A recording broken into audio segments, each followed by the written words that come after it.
और आप सोच रहे होंगे कि भाई इस तरह की पॉलिसी का रिजल्ट क्या हो सकता है। अरे भाई रिजल्ट हमारे सामने है ऑलरेडी एक देश में, और उस देश का नाम है लेबनान। ये एग्जांपल मुझे ट्विटर पे एक अकाउंट पे मिला था, उस अकाउंट का नाम है दी एमिसरी। बहुत इंटरेस्टिंग अकाउंट है, उसका लिंक नीचे डिस्क्रिप्शन में दिया हुआ है, गो फॉलो हिम। तो देखिए लेबनान एक बहुत ही डाइवर्स कंट्री है जिसमें बहुत अलग अलग एथनिसिटीज और रिलीजन साथ में रहते थे। बहुत ही खूबसूरत और डेवलप कंट्री थी, और ये देश इतना खूबसूरत था कि इसके कैपिटल बेरूत को Paris of the middle east भी बोला जाता था। लेकिन एक समय पर गवर्नमेंट ने डिसाइड किया कि अलग अलग रिलीजन्स और एथनिसिटीज के बीच में बैलेंस और स्टेबिलिटी मेंटेन करने के लिए एक पॉलिसी फॉलो करते हैं जिसको कन्फेशनलिज्म कहा जाता है। यानी हर कम्युनिटी को उनके पॉपुलेशन के बेसिस पर अधिकार और बेनिफिट्स दिए जाएंगे। इसीलिए अगर प्रेसिडेंट क्रिश्चियन है तो प्राइम मिनिस्टर सुन्नी मुस्लिम होगा, और स्पीकर ऑफ द पार्लियामेंट शिया मुस्लिम होगा। पार्लियामेंट में कोटा पॉपुलेशन के हिसाब से दिए जाएंगे। मैरिज, इनहेरिटेंस, हर एक कानून में पॉपुलेशन के हिसाब से आपको बेनिफिट या कोटा मिलेगा। और इसका रिजल्ट ये हुआ कि लेबनान में पूरी तरह से पॉलिटिकल और इकोनॉमिक पैरालिसिस हो गया। कोई भी इकोनॉमिक या पॉलिटिकल पॉलिसी देश में पास ही नहीं हो पाती थी, क्योंकि कोई ना कोई कम्युनिटी कंप्लेन करती थी कि भैया इससे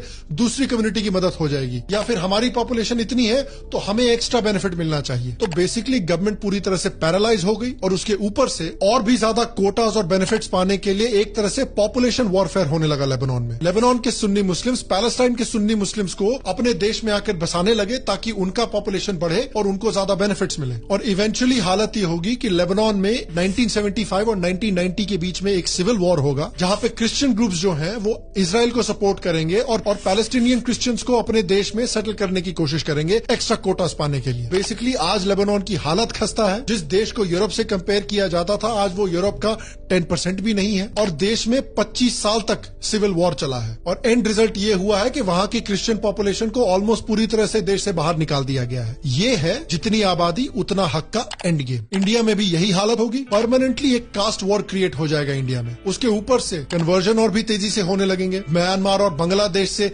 इलीगल इमिग्रेशन और तेजी से होने लगेगा, ताकि इंडिया की मुस्लिम पॉपुलेशन और बढ़े और मुस्लिम कम्युनिटी को और रिजर्वेशन मिले। Market dynamics, innovation, hard work, talent, ये तो पूरी तरह से खत्म ही हो जाएगा। और जो माइक्रो माइनॉरिटीज हैं, जो छोटे छोटे कास्ट ग्रुप्स हैं, वो तो पूरी तरह से बर्बाद हो जाएंगे। उनको तो कोई भाव नहीं देगा, उनको कोई बेनिफिट्स नहीं मिलेंगे। तो जो छोटे कास्ट ग्रुप्स हैं या जो माइक्रो माइनॉरिटीज हैं, वो तो सोचेंगे कि भाई अगर हमें जिंदा रहना है, अपनी कम्युनिटी को बचाकर रखना है, तो हमको तो भारत छोड़ना ही पड़ेगा। ब्रेन ड्रेन होगा, मेरिट खत्म होगा, और भारत की जो डेवलपमेंट हो रही है वो पूरी तरह से बंद हो जाएगी। और देखिए इस कहानी का कंक्लूजन ये निकलता है कि एक समय पर इंडिया की जो नेशनल आइडियोलॉजी थी उसे नेहरूवियन डेवलपमेंट मॉडल कहा जाता था, और उसके दो पहलू थे। पहला पहलू था सोशलिज्म, कि सारी इंडस्ट्रीज और इकोनॉमिक डेवलपमेंट को गवर्नमेंट कंट्रोल करेगी, और दूसरा पहलू था नेहरूवियन सेक्युलरिज्म, यानी हिंदूज को रिफॉर्म होना पड़ेगा, हिंदूज को मॉडर्नाइज करना पड़ेगा, माइनॉरिटीज को कुछ टेंशन लेने की जरूरत नहीं है, आप रिलैक्स कीजिए। उसके रिस्पॉन्स में बीजेपी ने अपनी तरफ से एक नेशनल ऑल्टरनेटिव ऑफर किया जिसका नाम था हिंदुत्व वेलफेयर स्टेट, कि भाई सबको रिफॉर्म करना पड़ेगा, देश के सभी लोगों का रिलीजन जो भी हो, उनका कल्चर तो सनातन धर्म है, और उस सनातन कल्चर को एक्सेप्ट करेंगे, और इस सनातन सिविलाइजेशन के बेसिस पर पूरे देश के लोगों को यूनाइट करेंगे, और इकोनॉमिकली एक वेलफेयर स्टेट